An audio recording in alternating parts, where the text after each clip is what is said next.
आजमगढ़ हत्याकांड। प्रॉपर्टी विवाद में चाचा ने की भतीजे की हत्या, पुलिस ने आरोपी चाचा को किया गिरफ्तार। आजमगढ़ महाराजगंज में 5 अगस्त को हुए युवक की हत्या मामले का पुलिस ने खुलासा कर दिया है।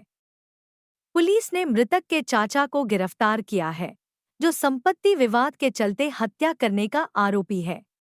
किस तरह से गिरफ्तारी हुई है?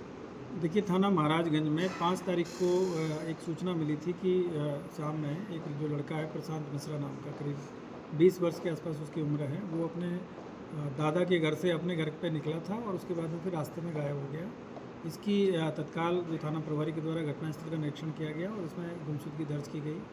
अगले दिन जो प्रशांत मिश्रा हैं, उनकी जो डेड बॉडी है उनके एक पुराने घर के जो वहीं घर के पास में ही है, उसके हाथे में बाउंड्री वॉल के अंदर पे मिली। और उसके बाद में इसमें 2 लोगों के खिलाफ में वाइसवा में जो तहरीर प्राप्त हुई थी, एक कृष्ण चंद्र मिश्रा हैं और दूसरे हैं कृष्णमणि मिश्रा, जो कि जमुना प्रसाद के ही पुत्र हैं और ये वहीं उसी गांव के ही रहने वाले हैं और इनके दूर के रिश्तेदार हैं। उसी पे हमारी जो टीम है इसमें लगातार, इसमें चूँकि घटना थोड़ी सी इस तरह की लग रही थी कि लड़का अपने दादाजी के घर से अपने घर जाने के लिए निकला और उसके बाद में रास्ते में गायब हो गया। और जब ये सारी चीज़ों की जांच की गई तो पता चला कि जिनके ऊपर आरोप लगाए हैं वो अपने घर पे ही थे उस समय।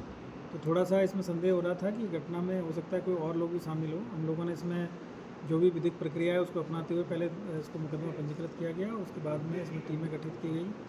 पोस्टमार्टम रिपोर्ट है, उसमें भी जो कॉज ऑफ डेथ है वो ब्लंट ऑब्जेक्ट इसमें आया था। तो उसके बाद में जो जांच पड़ताल की गई तो इसमें जो मृतक हैं प्रशांत मिश्रा, उनके जो चाचा हैं रामचंद्र मिश्रा, इनका इसमें नाम प्रकाश में आया है। और जब इनसे संदेह के आधार पर जब हमने पूछताछ किया गया तो फिर इनके द्वारा जो जुर्म है उसका इन्होंने इकबाल किया और इन्होंने ये बताया कि जो इनके जो पिताजी हैं, मतलब जो मृतक हैं उनके जो दादा हैं, उसके द्वारा जो मृतक को काफ़ी प्यार वो करते थे। तो कुछ इनको ये लग रहा था कि उनके जो दादा के नाम पर जो प्रॉपर्टी है वो भी इनको मिलने वाली है।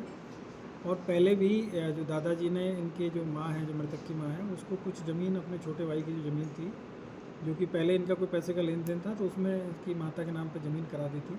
तो इसको ये रहता था कि जो मृतक है वो 3 भाइयों में एक अकेला लड़का था, बाकी इनके यहाँ पे लड़कियाँ हैं। तो इसको ये लगता था कि जो सारी ज़मीन है जो दादाजी के द्वारा इस लड़के के नाम पे कर दी जाएगी तो मुझे कुछ नहीं मिलेगा। और एक इनका और एक ज़मीनी विवाद किसी थर्ड पर्सन से चल रहा था, जिसमें कि मृतक के पिता के द्वारा जो केस है उसको वापस ले लिया था कोर्ट से, उससे समझौता कर लिया था।